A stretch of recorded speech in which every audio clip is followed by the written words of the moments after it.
Life isn't always filled with joy. Pain is not the enemy.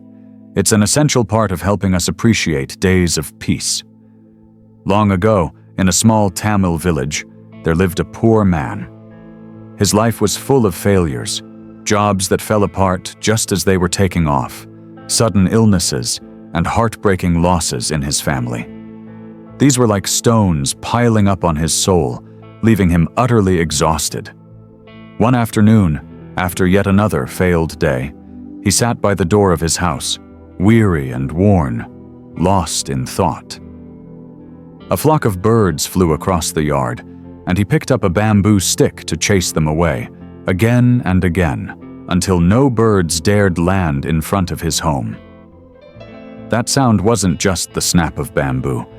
It was the voice of a man who had lost faith in life, lost belief in goodness. Day by day, he became more withdrawn. When he saw a monk, he turned away without greeting. His heart had shut like a door no one could open. Life had built a wall around his spirit. Eventually, when he could see no more hope, he decided to leave life behind. "There's no brighter tomorrow," he told himself. "Only death can set me free now." He walked to the riverbank, ready to end everything. But something unexpected was waiting. As he threw himself into the water, 2 monks and a disciple who were meditating nearby saw him. Without hesitation, they rushed into the river, pulled him back from the depths, and brought him to shore. He awoke, pale-faced and trembling with fear. "Master, you saved me, but I don't want to live. How can I forget so many failures?" The monk looked at him with eyes as calm as a still lake. "Does life feel unstable?" "Yes, it's nothing but pain," he replied. "Yet you still had the strength to come here. That means there's still a spark of belief left," the monk said.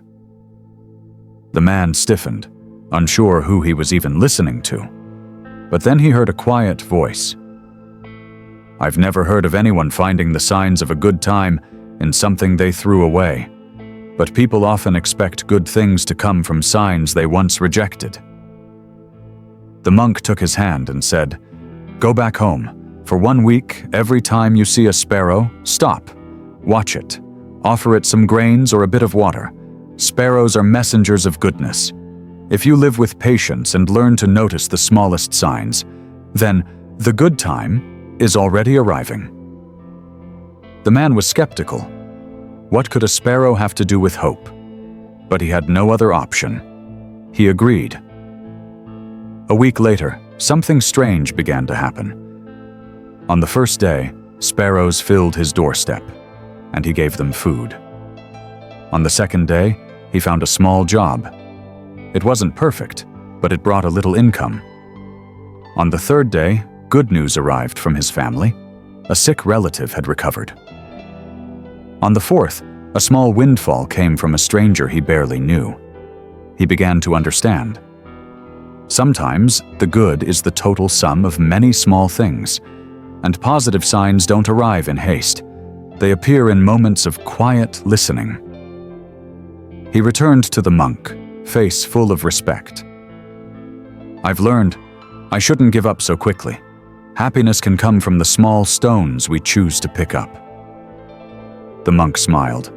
"And tomorrow we'll keep asking, what sign did you welcome today? Don't search for something grand. Greatness hides in small details.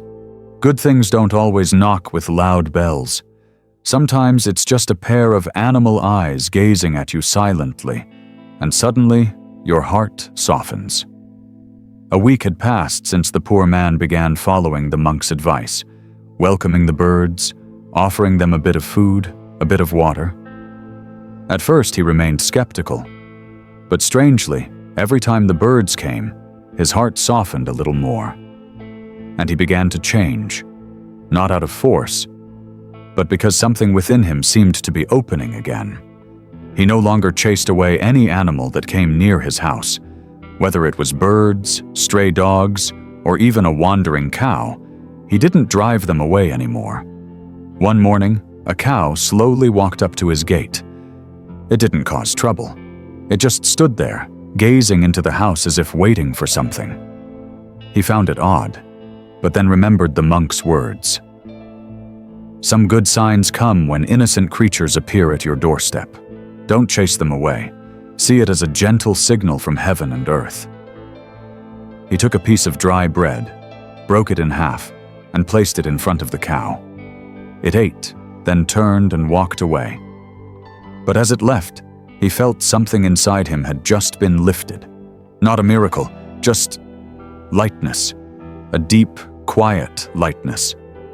On another day, the sun was shining. Then clouds gathered. A light rain fell. In that rain, a child came running to take shelter under his roof. He looked at the child, clothes soaked, eyes filled with fear. In the past, he might have chased the child away. But this time, he silently handed the child an old towel, then stood beside them in the rain, without saying a word. And in that moment, he realized he was the one being sheltered, not the child, not the birds, not the cow, but he, the one who once wanted to end everything, now saw that he could still be a shelter for another being. The signs aren't on the outside, they begin from the attitude within.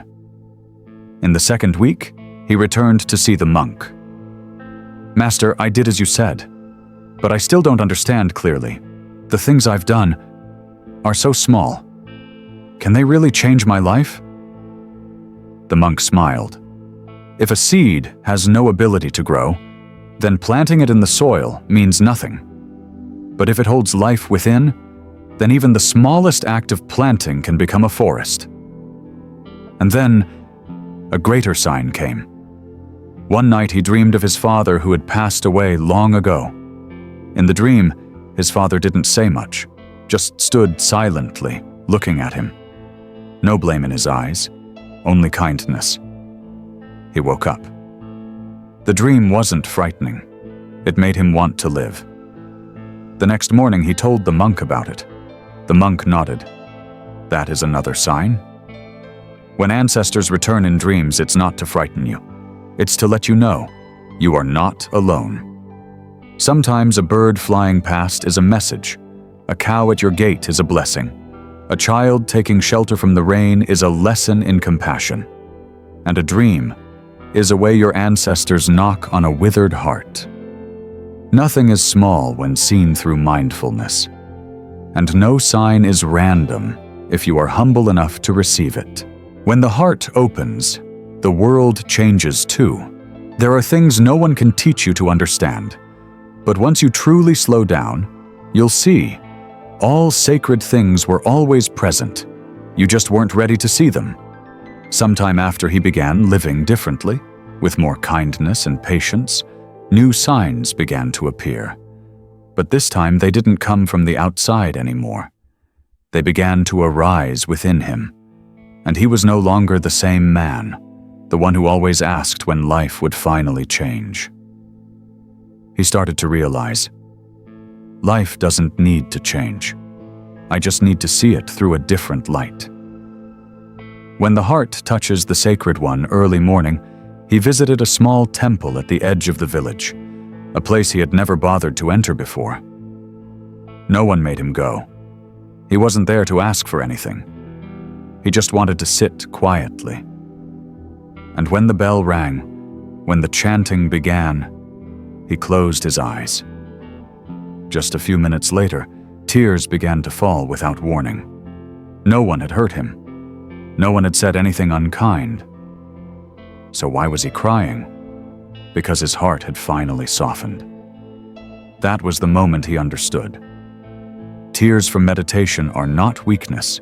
They are the thawing of the soul, the moment the ego finally puts down the knife.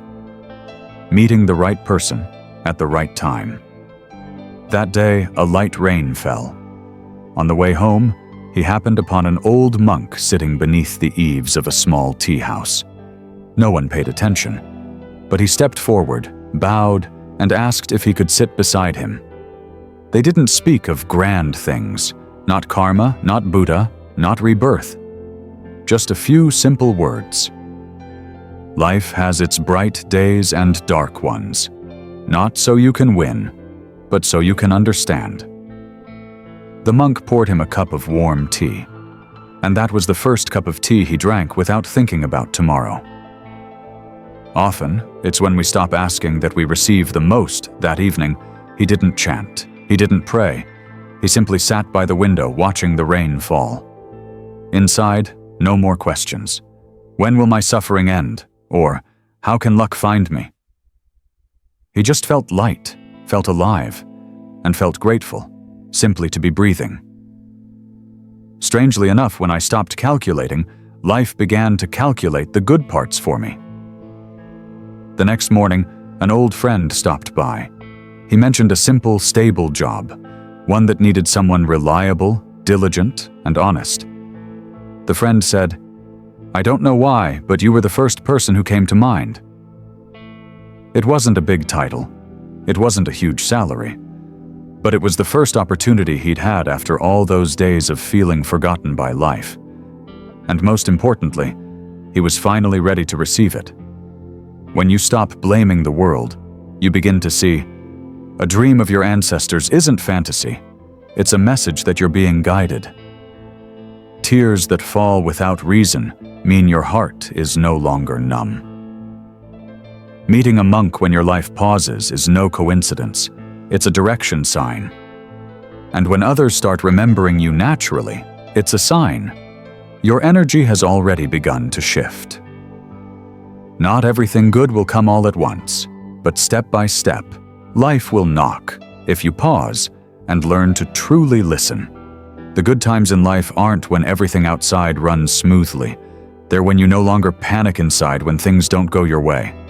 After many days of doing things that once seemed small, feeding the birds, not chasing away the stray cow, quietly helping someone shelter from the rain, sitting in silence while tears flowed, he gradually realized it wasn't life that changed, it was him. And that shift within began to move everything around him. Transformation doesn't come with noise. There were no miracles, no grand signs. Just one morning, he opened his eyes and noticed his heart no longer felt heavy. The sky was still the same. His house was still small. But now he drank tea without worrying about tomorrow. He no longer asked, "When will my suffering end?" Instead, he gently wondered, "Today, can I be a little kinder to the world?" Peace didn't come because the storm stopped. It came because he learned how to sit still in the rain, without fear. One day at work, an old employer, someone he once worked for, came to find him. The man handed him a small pouch. "Back then, you worked hard for me. I just realized I owed you some wages I never paid. Found your name flipping through an old ledger. This is what I still owe you." He wasn't expecting it. He hadn't even thought about it. But when the heart is light, blessings find their way to you, even uninvited. You don't receive because you believe. You receive because you live rightly, and the right things follow. He remembered the monk's words from long ago. When life offers a sign, don't swat it away. When your ancestors appear in a dream, don't be afraid. When tears fall in mindfulness, don't wipe them too quickly. When a living being comes to your door, give it something. All of these are gentle greetings from better times to come. He no longer needed more proof, because now his heart believed, without needing to be convinced. From someone who once wanted to end it all, he had become the first to lend a hand when someone was in trouble. The one who smiled when a stranger looked his way. The one who quietly gave thanks each time the sun rose. Life wasn't always easy, but to him, it had become worth living. The good times don't come as a reward. They arrive naturally when you begin to live with gratitude, surrender, and presence. So if you've seen these things, don't dismiss them. A bird standing at your door, a dream of a loved one who's passed, a moment of tears during chanting, meeting a monk when you weren't looking for one, a child asking to take shelter from the rain, A simple job that arrives at just the right time, an old debt repaid without warning. They're not random. They're soft invitations from a better chapter of your life that's trying to find you. Final word. To receive isn't to wait. It's to open your heart. If you're walking through a dark time, remember, light isn't just at the end of the path. It's within you. And the moment you stop rejecting the small things, life will never stop sending you the big ones.